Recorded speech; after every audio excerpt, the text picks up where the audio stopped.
Florida State Rep. Anthony Sabatini, R-Lakeland, was appalled to learn that in an article published on Thursday, NBC News described as anti-gay a series of bills that he and his colleagues recently filed. They are not anti-gay at all.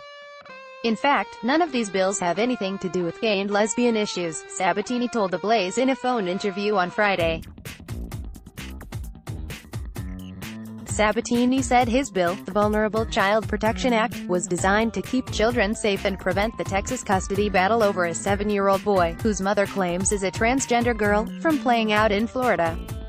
Indeed, the statute would criminalize the performing of surgeries that sterilize, including castration, vasectomy, hysterectomy, oophorectomy, metoidoplasty, orchiectomy, penectomy, phalloplasty, and vaginoplasty, on minors under 18 years old, as well as the injection of puberty blockers.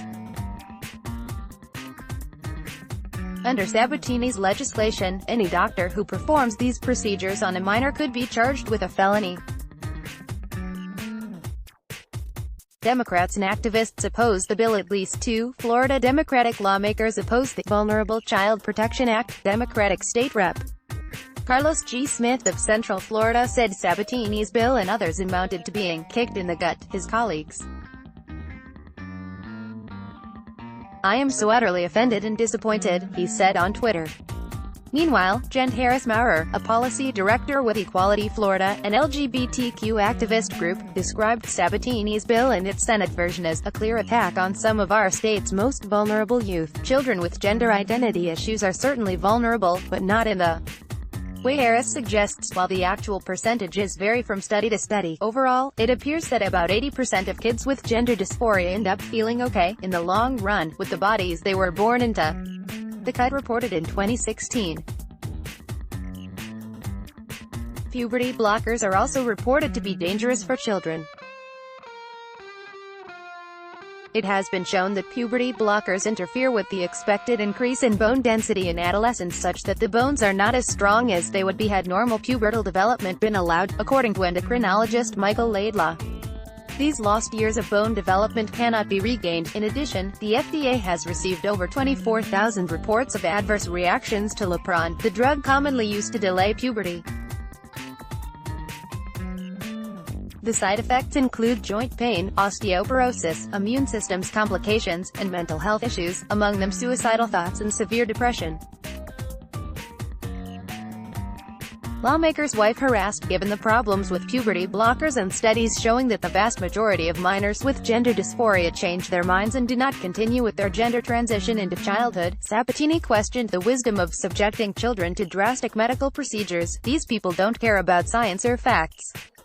They are radical left-wing ideologues who care more about promoting their political agendas than protecting children, he added, while noting that angry activists have even targeted his wife with harassing phone calls. Today's Democratic Party has transformed into a hate group that defames anyone who disagrees with their toxic and radical ideology. They even target people's family members. It's disgusting, Sabatini said.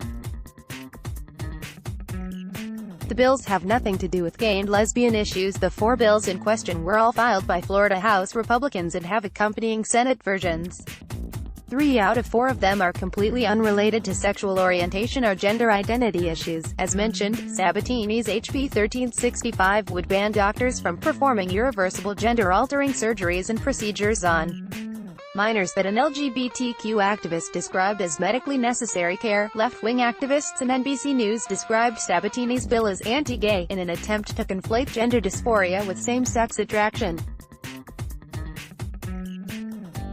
Rep.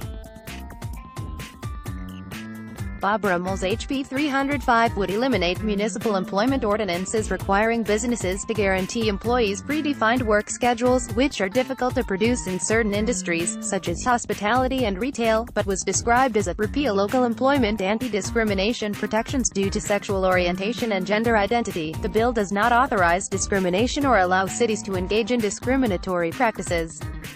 Rep. Michael Grant CS, HB 3 would prevent city governments from tightening occupational licensing requirements, which activists characterized as allowing conversion therapy.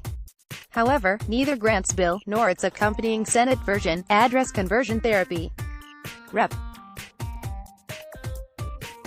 Byron Donalds HB 537 authorizes home-based businesses, such as barbershops, in residential zones, but activists said the bill would allow conversion therapy if it's practiced in a home. If you're a fair-minded person that looks at this objectively, there's no way you can interpret what they're saying, said State Sen. Keith Perry, R. Gainesville, who sponsored one of the bills in the Senate, according to the Tampa Bay Times, the liberal media. Designed to unleash economic opportunity and the entrepreneurial spirit and cut through local government red tape for those seeking to operate a home-based business, declared GOP Rep. Byron Donalds on Twitter. In a statement to The Blaze, Sen.